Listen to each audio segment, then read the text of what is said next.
Hello, my name is Nur Akila binti Zaidi and I'll be presenting the introduction and conclusion part. By definition, a talk show is a type of television or radio entertainment that revolves around the action of spontaneous dialogue. Examples of famous talk shows in Malaysia are Meletup, Malaysia Hari Ini, Selamat Pagi Malaysia and Borak Kopitiam. In the context of the video chosen, which is the interview between the host of World of Buzz and Ronny Cheng, the discussion is in the form of an interview and the interview session is meant to convey the guest experience being a part of the Marvel Cinematic Universe as well as promoting the film to the public. Based on the interview session, there are 2 direct speeches and 4 indirect speeches identified due to the action of spontaneous dialogue presented by both speakers. Therefore, in this analysis, the usage of direct and indirect speech acts in the talk show will be explored in the context of Malaysia. In addition, the direct and indirect speech acts will be explained further with justification based on the examples provided. The analysis as well will explain the other components under speech acts such as locutionary, illocutionary, perlocutionary acts, and the cooperative principles. The title of the video is Ronny Cheng Talks Malaysia and Marvel Studios Shang-Chi and the Legend of Ten Rings. The video was uploaded on YouTube on 17 September 2021 by World of Buzz, a social news site in Malaysia. World of Buzz conducted an online interview with Ronny Cheng, which is a Malaysian, where he debuted as a superhero in one of the Marvel Universe's films. Directed by Destin Daniel Cretton, and it was released on 2nd September 2021 worldwide. My name is Nur Atira binti Ali and I'm going to explain on the next point, which is analysis of direct speech act. The first example that I picked from the talk show is reply from Ronny Cheng in the first question. So his replies, nah, I'm probably at home, I'm probably on my iPad, and I'm probably laying down doing something completely unproductive. So this is the first example of direct speech act in a declarative sentence form that's specifically used to make statements or answers. From the answers given by Ronny Cheng, he made it clear that and explained his activity during rainy day, which he likely just staying at home and being unproductive by laying down and play with his iPad. The MC can directly understand the context without having to guess. In terms of the cooperative principle, Ronny Cheng seems to follow the maxim of quality. Ronny Cheng stated that he would be doing something unproductive like laying down at home and playing with his iPad. From this answer, it can be inferred that Ronny Cheng contributed to the conversation by giving the information that the MC asked. And he also said things just like the way he wanted to say, and his answer were also relevant to the question. In terms of the felicity condition, it can be seen in the context and the person involved. Both the MC and Ronny Cheng did not violate the felicity condition because the MC asked the right question at the right time to the right person. The context of this question is to ask about Ronny Cheng's activities during rainy days, and Ronny Cheng answered it on his behalf. The next example is from Ronny Cheng's replies when he was asked about his reaction to be part of Marvel movie. His replies were, yeah, I was blown away. I couldn't believe it. I was so excited. I didn't even care what it was. I would have come and swept the floor. Based from his replies to the question, he has directly expressed his feeling of being selected to be part of the Marvel movie. Ronny Cheng also implied the locutionary act in which he referred the literal meaning of his actual word.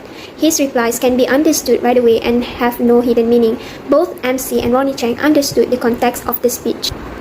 As for the cooperative principle, Ronny Cheng's reply seems to follow the maxim of quality. He answered the question with relevant information, such as when he explained his reaction to be part of the Marvel Cinematic Universe, he portrayed his assignment through his words such as I was blown away, I couldn't believe it, and I was so excited.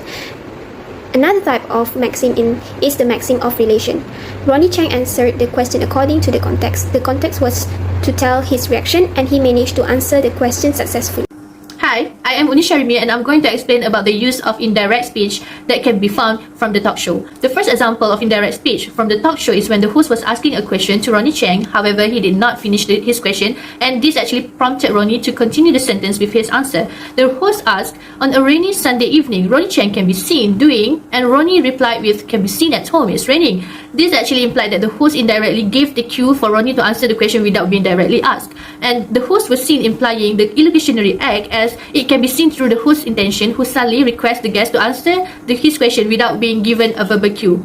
Also, in the given example, the host once again used indirect speech to prompt the guest to explain more about his previous answer. So, after Ronnie replied with "can be seen at home, it's raining," the host again asked, "It's raining and you are not doing anything, Ronnie?" This is actually a subtle request for the guest to give more details about the given answer. So the host was once again implying the illocutionary act. And in addition, the question asked by the host followed the maxim of manners, as the host was avoiding ambiguity and he was being brief with his question. Hello, my name is Sarah and I'm going to explain about the second example of indirect speech, which is the decorative sentence. Okay, Ronnie said the following sentence, which is, "It's raining, man. What do you want me to do? You want me to go for a jog?" When being asked the same question twice. It's a rhetorical question, and according to Frank, 1989, a rhetorical question can be seen as a strategy of posing questions that demand no answer. Well, this is true because Ronnie did not expect a response because logically there's nothing much to do in the rain.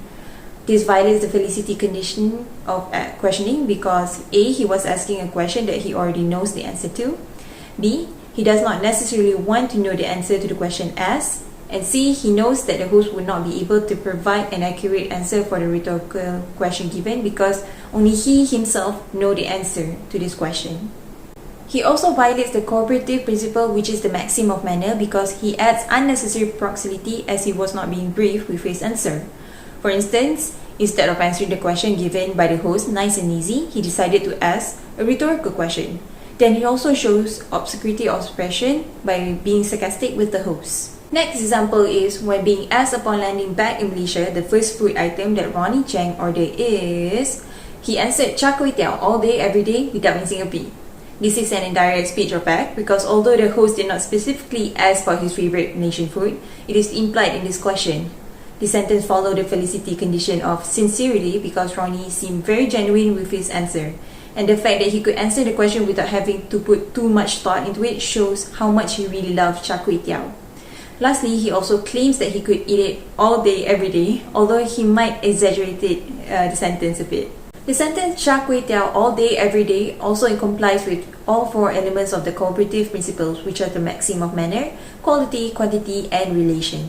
This is because he answered the question briefly without the unnecessary details. B, he answered the question truthfully with no underlying meaning. C, he shows no obscurity of expression like sarcasm and whatnot, and there's also no ambiguity in his answer. Lastly, he stays relevant to the topic given. Another example of indirect speech act that can be found from the talk show is when the host asked Ronnie about the superpower that he wishes to own as a Malaysia superhero. And Ronnie replied with, "My superpower in Malaysia? It better be like climate control. Let's get the humidity down and the temperature down a bit in Malaysia." And the host replied with, "I'm going to vote for the traffic jams first. Weathers is the second." From the host replied, there are actually two hidden meanings behind his speech. The first one, the host was implying that the traffic congestion in Malaysia is worse compared to the climate change and weather. Meanwhile, for the second implicit meaning, the host was trying to convey how bad traffic jams are in Malaysia to the point that he can withstand the hot weather and humidity but not the traffic jams. The host abides by the maxim of relation as the answer given is relevant with the topic. However, he abused the maxim of manners since the speech since his reply contains ambiguity and it can be interpreted into different contexts. Even so, the host answers actually fulfilled the pragmatic presuppositions criteria as the speaker, as the host, and the listener share the same common ground in which both the speaker and listener might already have past experience with the situation stated. Hence, without the explanation as to why the host chose the ability to control traffic jams as his superpower, the listener, who himself already well aware with Malaysia's traffic congestion, can interpret the host's reasoning by using the common ground that they share. This can be said that the host did assume his listener will understand his answer without having him to verbally explain the details.